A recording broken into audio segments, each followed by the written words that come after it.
দেখলাম অগ্রণী ব্যাংকের ভোল্টেজ 832 কোটি সোনা শেখ হাসিনা দুইটি ভোল্টে। কত বড় চোর হতে পারে যে চোর দেশরক্ষী এবং তার দেশপ্রেম আছে। তার ব্যাংকে 832 কোটি সোনা পাওয়া যায়।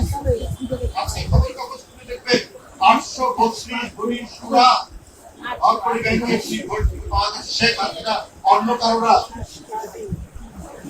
কত বড় বড় কথা বলতে আপনাদের মন্ত্রীরা দেশ ছেড়ে পালায়।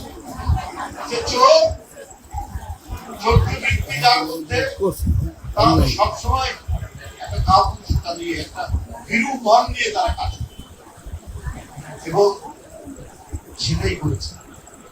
আর যখন এই সমস্ত টাকা দস্যু চোররা যখন খাওয়া খায় তখন কিন্তু সবকিছু ফেলেই পালাতে হয়।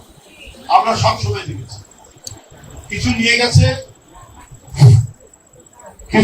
গেছে আর কিছু ফেলে রেখে গেছে, ওটা নেওয়ার আর সুযোগ পায়নি। বন্ধুরা আমার, এই হচ্ছে একদিকে আমাদের কাছে জাতির কাছে প্রেরণা দানকারী একজন নেত্রী, সমস্ত সহায় সম্বল বেঁচে থাকার জন্য যতটুকু সবকিছু হারানোর পরেও দেশে টিকেছেন হিমালয় পর্বতের মতো এক বিশাল শক্তি নিয়ে, অটুট বড়বল নিয়ে। আরেকজন দেশের সম্পদ, মানুষের সম্পদ, জনগণের সম্পদ চুরি করে, পাচার করে, হরিকুট করে পালিয়ে গিয়ে এখন ওখান থেকে আবার মৃদু স্বরে অডিও ভিডিও বার্তা পাঠায়।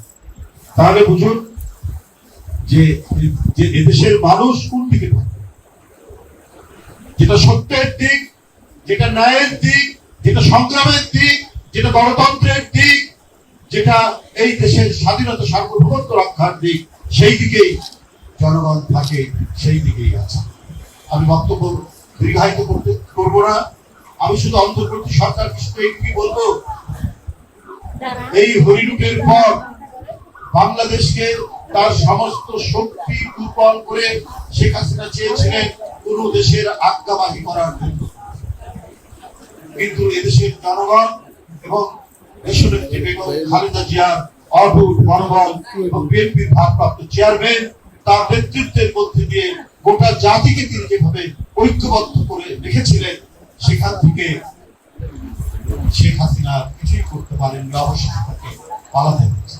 কিন্তু ডক্টর মোহাম্মদ ইউনূস সাহেবের সরকার তাকে আজকে 15 মাস তিনি দেশ পরিচালনা করছেন।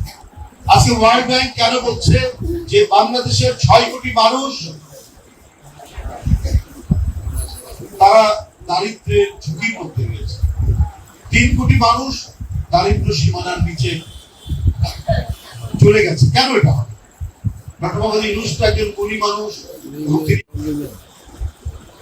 এটা মানুষ কাম্য করে, এটা মানুষের কাম্য নয়, জনগণ এটা মনে করে না। কারণ যারা চুরি করেছে, হরিলুট করেছে, কিন্তু এই জাতিকে এখন নিজের পায়ে দাঁড় করানোর জন্য যে মন্ত্রণা, সেই মন্ত্রণা আপনাকে দিয়ে দেশ থেকে গড়ে তোলা উচিত। আজকে দেশে কেন বিনিয়োগ হচ্ছে? আজকে মানুষ এখানে কেন বিদেশি এবং দেশি বিনিয়োগ করছে না, কলকারখানা হচ্ছে না, কর্মসংস্থান নাই। আর কর্মসংস্থান না হলে দারিদ্রতা দিনকে দিন বাড়বে। মানুষ কিন্তু এই ব্যর্থতাগুলোকে সহজে মেনে নেবে না। এই দায়িত্ব সরকারের, দারিদ্র থেকে বাঁচানো, ক্ষুধা থেকে বাঁচানো, অনাহার থেকে বাঁচানো। শেখ হাসিনার আমলে মা তার সন্তান বিক্রি করেছে, সেই সন্তান বিক্রি করার পরিস্থিতি যেন না হয়, একটা সুখী সমৃদ্ধ দেশ যাতে গড়ে তুলতে পারি, সেই প্রচেষ্টা, সেই দিক নির্দেশনাগুলো জাতি আপনার কাছ থেকে চায়।